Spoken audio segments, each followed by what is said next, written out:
د دې موبایلو دا فتنه دومره خطرناکه فتنه ده. زمونږ استاذ دی او ډېر غټ عالم دی د سعودي عرب، فضيلة الشيخ الدكتور عبد الله العنقري، او د هغه نه ما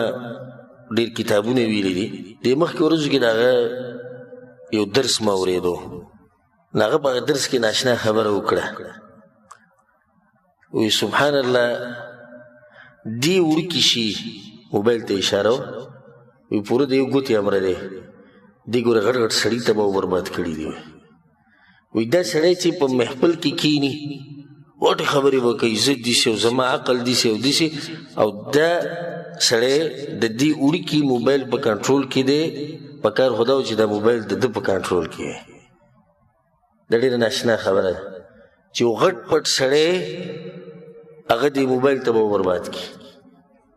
او دی چې به خبر راولګي وي زما دماغ او زما عقل او زما خاندان څه دي تا سره چې دا موبایل ته په کنټرول کې کولی نه شي، ته په کنټرول کې کړی. دین یې دله خراب کو، حیا یې دنه ختمه کړه، د بې شرمي عامه شوه، فحشي عامه کړه، رابطې ختمې شوې، رشتې کمزورې شوې،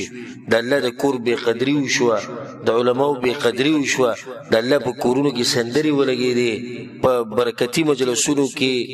د علم په مجلسونو کې د سندرې ولګېدې. ته د څه خبرې کوې چې زه دی یم او زه دغه یم؟ دا موبایل وړوکی موبایل ته په کنټرول کې نشي راوستی، دا وړوکی موبایل ته په کنټرول کې نشي راوستی. او ځکه دکتور المحدث عبدالکریم الخضیر حفظه الله د سعودي عرب غټ محدث دی او په هیئت کبار العلما کې دی. هغه په یو درس کې دا خبره کوله، شیخ سره هغه ساده جوال دغه وړوکی وی دا نوي جوالونه راوتي، دې ته په عربۍ کې ویل کېږي الجوال الذکي، هوښیار جوال. دا ټچ والا نه وي، دې ته په عربۍ کې الجوال الذکي ورته ویل کېږي. هوښیار ځکه چې دې کې دغه ډېر دي پروګرامونه، هر څه پکې ډېر. وی ما اراده وکړه چې دغه موبایل ظالم چې ته یې والمه چې دې کې څه دي. وی ظالم یو پیدا کړو، زوی ته مې ورله راوړو. هغه موبایل وی په اوله ورځ ما ته احساس وشو، په اوله ورځ ګوره دینداره خلک دي، په اوله ورځ ما ته احساس وشو چې دا موبایل زما رابطه د دې علم سره کمزوري کوي. نو بیا مې یو ورځ دویمه ورځ چې درېیمه ورځ بس وي هغه جوال مې کېښو او الجوال الغبي اقمق الجوال مې بیا راوویسته دغه وړوکي.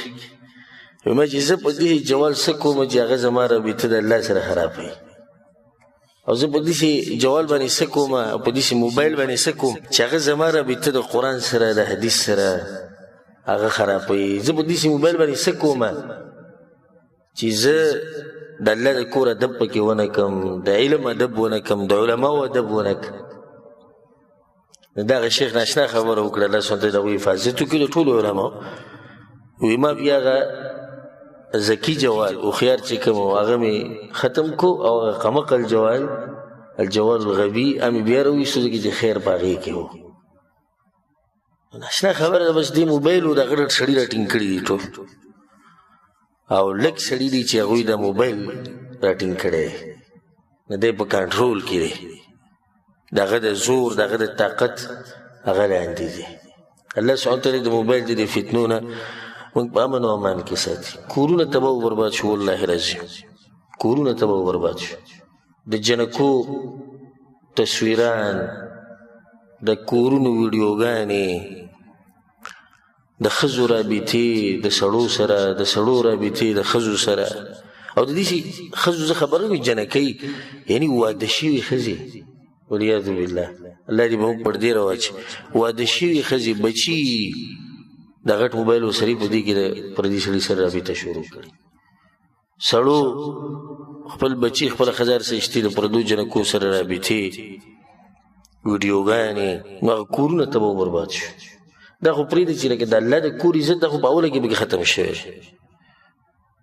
د مشرانو عزت، د مجلس عزت دا ختم دی، هغه په ټکې ختم شوی. کوم ځای کښېني دا شی به راړي او دې کې به ګوتې وایي، دې ته به نه ګوري چې دا مخامخ سړی عالم دی، یا دا مخامخ سړی سپین ږیری دی، یا دا مخامخ سړی پلار دی، یا دا مور دی، یا دا ښځه، یا دا بچی دی، نه، خو دې کې به ګوتې وایي. نو د ډېرو خلکو پکې نظرونه تباه شو او د ډېرو خلکو پکې دماغ خراب شو دماغ هم خراب دی ګوره د دې دا رڼا دا داسې اثر کوي ډاکټران وایي به دماغ چې دماغ کمزوري کوي به هغې خراب کړي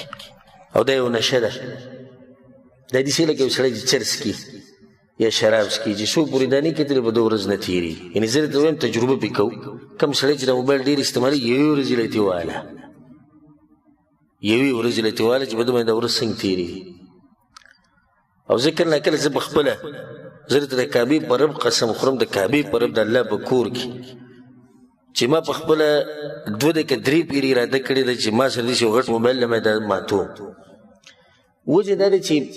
انسان مصروفه کې دومره مصروفه کې چې د خپل کار نه به دې واړی بیا مې پاتې کړی دی هغه هم د خیر سوچ مې کړی د هغې دپاره مې پاتې کړی نور ما که دا خبره پکې نه وي دا موبایل ما ختمو په دې څه کوم نو زه کله ناکله دې مشرانو ته وګورم په دې مجلسونو کې ناست کوم چې په دې قصو نه پوهېږي او ساده موبایل وسري زه ورته وپسخوي ښکلی خپل ژوند تېری خپل مونځ اودس کې غم خادیانې کې د الله بندګي کې د هېڅ نه دي خبر نه د تصویر نه خبر دي نه د ویډیو نه خبر دي نه د فیسبوک نه نه د یوټیوب نه نه د میسنجر نه مزې دي او هېڅ جاښه ورته نه جوړېږي هېڅ سوچ او فکر یې نشته خپل ساده جوال وسره موبایل وسره ټلیفون ورته خبرې در سره کوي تا د ټلیفون کې خبرې نورې څه نشته خو دا کوم چې په دې کې پروت دی ته د هغه ژوند ته وګوره والله لازم ژوند یې تنګ شوی د موبایل ګوره ژوند تنګ دی په دې کې چې کله پیسې ختمې شي او ته په انټرنیټ چلې دې له به ته دا پیسې را پیدا کړې په کور کې په کلي کې به د بچو سره د خوراک پیسې نه وي د جامو پیسې نه وي خو دې انټرنیټ له به پیسې را پیدا کړې د انسان نه لیونی جوړوي د دومره نقصاني شی پرون زه د یو عالم سره لګیا د یو ملګري سره ما ورته وایم شیخ صاحب هسې نن سبا ګوره غټه ګناه دا ده چې د ښځې سره زنا کول غټه ګناه ده ما د استاد خبرې څه مطلب ده ما مطلب دا دی لکه تصویرانو ته کته ګناه نه ده د جنکو سره خبرې کول ګناه نه خو زنا به نه کې بس پکې دا د ټولو ذهن جوړ شوی لکه دا موبایل چې موږ ګور راګور دی کې جنکو تصویران نشته یو کس دې لاس اوچت کړي چې ما ته په انټرنیټ کې او په دې پروګرامونو کې په یو ځای کې د جنۍ تصویر نه راځي نو دا ګناه نه شوه که نه ویډیو کته اخبار کې جنکو تصویران کته په خبرونو کې جنۍ لګیا د خبرونه کوي دا د سره ګناه نه ده خو دومره نه چې زنا مه کوه نن سبا ګناه کمه ده زنا کول بس او دا راته ووایم چې لږ نور پته نشته موږ به یو یا به نه یو وخت به داسې راشي او رسول صلی په حدیث کې ویلي چې داسې وخت به راشي زنا به دومره عامه شي چې به لارو کوڅو کې به کېږي تقوادار سړی به هغه چې صرف دې کس ته ووي لږ سیټ ته شوی داسې وخت به راشي دا ابتدا ده که نه اوس ګوره تصویر ته کته ګناه نه ده ویډیو ته کته ګناه نه ده پردۍ جنۍ سره خبرې کول خلک وایي ګناه نه ده صرف زنا کول ګناه ده یو وخت به راشي زنا به هم ګناه نه دا به هم ګناه نه شي خو ګناه به صرف صحیح د روډ په منځ کې کول به ګناه وي سیټ ته کوه کور کې دن نه کوه لکه نن سبا دلګی دی بعض ملکونو کې دا مشران وایي چې هلکه او جنۍ راځي نو بیا موږ څه ویلی شو خو دا خبره که رسول سم چې کومه ذکر کړې داسې حالات را روان دي الله زموږ د ایمانونو حفاظت وکړي نو دا یو منځ کې یو نصیحت راغی او قیمتي نصیحت دی زما تاسو ته د زړه د کومې نه چې چا ته دې موبایل ضرورت نه ختمې کوي زه بیانونه اورم اوري وړوکې موبایل کې هم بیانونه اورېدی کېږي په دې وړو موبایلو کې هم داسې راوتي ښه بیانونه اورم ما ته په دې باندې راځي په واټساپ باندې صحیح ده واټساپ باندې ته بیانونه اورې فیسبوک ته څه ضرورت دی یوټیوب ته څه ضرورت دی انسټاګرام او یو شی بل شي ته څه ضرورت دی ضرورت دې ته څه دی داسې بعض پروګرامونه شتي په دې موبایلو کې او ما سره شتي هغه پروګرامونه په دې موبایل کې چې هغې ته ضرورت راځي د استعمال په هغې کې به تا ته په خپله میسیج راځي چې د پلانۍ ملک نه یو جنۍ تا سره رابطه کول غواړي په دې کې اوس تقوا په کار دی چې ته دا میسیج ډیلیټ کړې نه شیطان ورته وایي زه وګوره چې څه وایي نن یو ورځ بله ورځ بله هر څه لاړو تباه شو دا هغه پروګرام کې د انګریزانو دا چل کړی تا ته به اټومیټک میسیج راځي ته نه غواړې راځي به تا ته به راځي چې دا د پلاني ملک جنۍ ده تا سره رابطه کول غواړي او یو کس خبره کوله دقه شان